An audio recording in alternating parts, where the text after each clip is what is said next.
ប្រជាពលរដ្ឋរស់នៅបរិយាចំការដងចាត់សួររកដំណាភាពតើចំណីផ្លូវ6ម៉ែនបាត់ទៅណាក្រោយផ្លូវការ12ម៉ែនប្រាជាគៀបសល់ត្រឹមតែ6ម៉ែន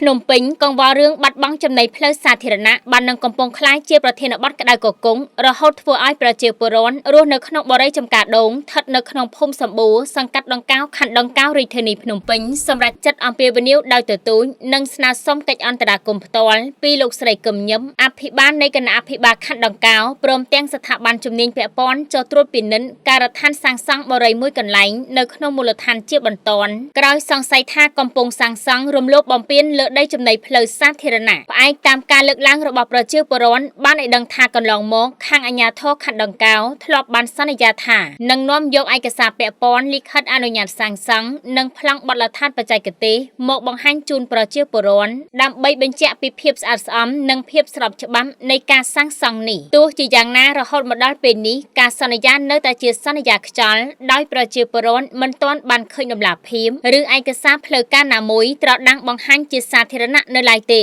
ចំណុចចោទសួរដែលផ្ទុះការរិះគន់ខ្លាំងបំផុតនោះគឺទំហំដីផ្លូវសាធារណៈតាមផ្លូវច្បាប់និងផែនការរៀបចំដីទីតាំងផ្លូវខាងលើត្រូវបានកំណត់ទំហំរហូតដល់ទៅ12ម៉ែនដើម្បីទុកលទ្ធភាពសម្រាប់ការសាងសង់និងពង្រីកហេដ្ឋារចនាសម្ព័ន្ធនាពេលអនាគតស្ថានភាពជាក់ស្ដែងនាពេលបច្ចុប្បន្នទំហំផ្លូវត្រូវបានគៀបរួញមកសល់ត្រឹមតែ6ម៉ែត្រប៉ុណ្ណោះដែលធ្វើឲ្យបាត់បង់អស់ទំហំប្រមាណ6ម៉ែត្រដោយឥតស្រមោលពលរដ្ឋបានលើកឡើងដោយការខកចិត្តនិងចោទសួរជាសំណួរជម្រៅថាតើចំណីផ្លូវ6ម៉ែត្រដែលបាត់បង់នោះបាត់ទៅណាតើកំពុងស្ថិតក្រោមការគ្រប់គ្រងឬការប្រើប្រាស់របស់បុគ្គលណាឬប្លង់អនុញ្ញាតឲ្យកែប្រែពីស្ថាប័នណាមកផ្ទៀងផ្ទាត់ប្រជាពលរដ្ឋបានបញ្ជាក់ចំហយ៉ាងច្បាស់ថាពួកគាត់មិនដែលប្រឆាំងឬរារាំងដល់ការអភិវឌ្ឍរបស់អ្នកវិនិយោគឬម្ចាស់បរិយានោះឡើយប៉ុន្តែរាល់ការអភិវឌ្ឍទាំងអស់ត្រូវតែធ្វើឡើងដោយឈលលើគោលការណ៍ច្បាប់ស្របតាមបទដ្ឋានបច្ចេកទេសមិនមែនយកលក្ខអភិវឌ្ឍមកបំពេញ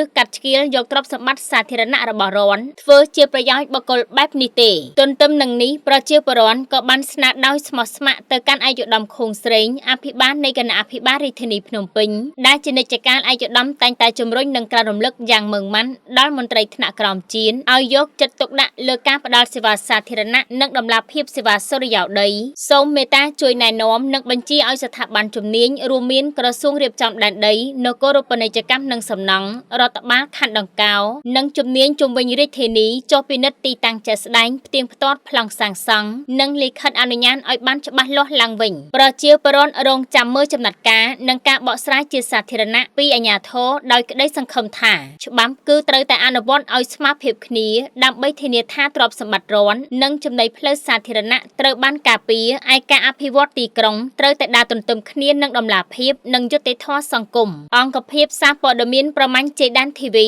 ផ្សព្វផ្សាយព័ត៌មាននេះក្នុងគោលបំណងធ្វើជាកញ្ចក់ឆ្លុះបញ្ចាំងការពិតឆ្លើយតបតាមកង្វល់ដ៏ក្តៅគគុករបស់ប្រជាពលរដ្ឋនិងរិះគន់ក្នុងន័យស្ថាបនាដើម្បីរួមចំណែកការពារទ្រព្យសម្បត្តិរដ្ឋនិងសុខុមាលភាពសង្គមតែប៉ុណ្ណោះយើងខ្ញុំរងចាំទទួលស្វាគមន៍រាល់ការបកស្រាយបំភ្លឺឬឆ្លើយតបពីគ្រប់ស្ថាប័នពាក់ព័ន្ធនិងម្ចាស់ទីតាំងការដ្ឋានរៀងរាល់ម៉ោងធ្វើការដើម្បីធានានូវដំណាភាពនិងតុល្យភាពព័ត៌មានស្របតាមក្រមសីលធម៌និងច្បាប់ស្តីពីរបបសារព័ត៌មានសូមអរគុណ